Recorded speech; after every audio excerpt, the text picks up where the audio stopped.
বিভূতিভূষণ বন্দ্যোপাধ্যায়ের আদর্শ হিন্দু হোটেল উপন্যাসের কথা মনে থাকবে অনেকের।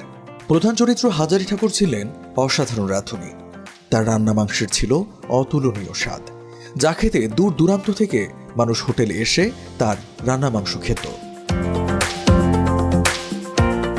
যেন সেই গল্পেরই বাস্তব রূপ রংপুরের বৈরাগীগঞ্জের আম্মাজান hotel and restaurant.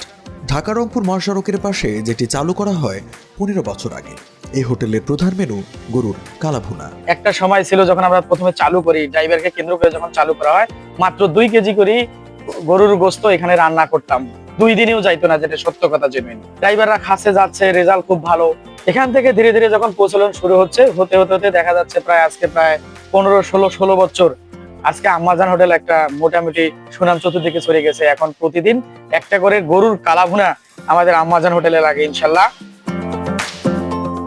Dhaka Rangpur মহাসড়কের পাশে শাহ আমানত পেট্রোল পাম্পে তেল নিতে গাড়ি থামান ট্রাক বাস চালকরা।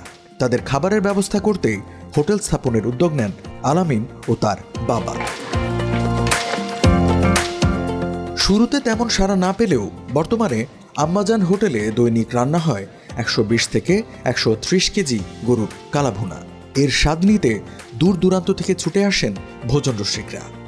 কালাভুনা মাংস ভালো, এখানে সব গাড়ির স্টাফে দাঁড়ায় না, এখানে খাওয়া যায়।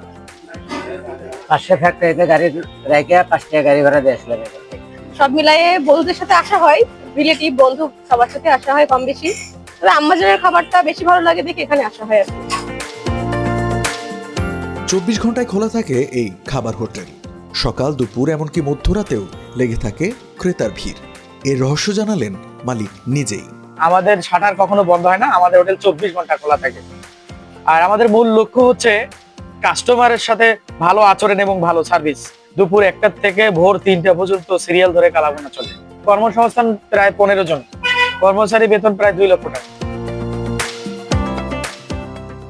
চাহিদা বাড়তে থাকায় আম্মাজান হোটেলের পাশে গড়ে উঠেছে আরও কয়েকটি খাবার হোটেল। সব মিলিয়ে দৈনিক গড়ে 20টি গরু জবাই করতে হয় ঢাকা রংপুর মহাসড়কের এই স্থানে। চাহিদা জনপ্রিয়তা বিবেচনায় সামাজিক যোগাযোগ মাধ্যমে কালাভুনা গ্রাম নামে পরিচিতি পেয়েছে রংপুরের বৈরাগীগঞ্জ। রংপুর জেলার না, বিভিন্ন জেলার লোকে আসে আমাদের এখানে খাইতে। আমাদের বৈরাগীগঞ্জে অত্র এলাকার মধ্যে 10-12টা হোটেল আছে।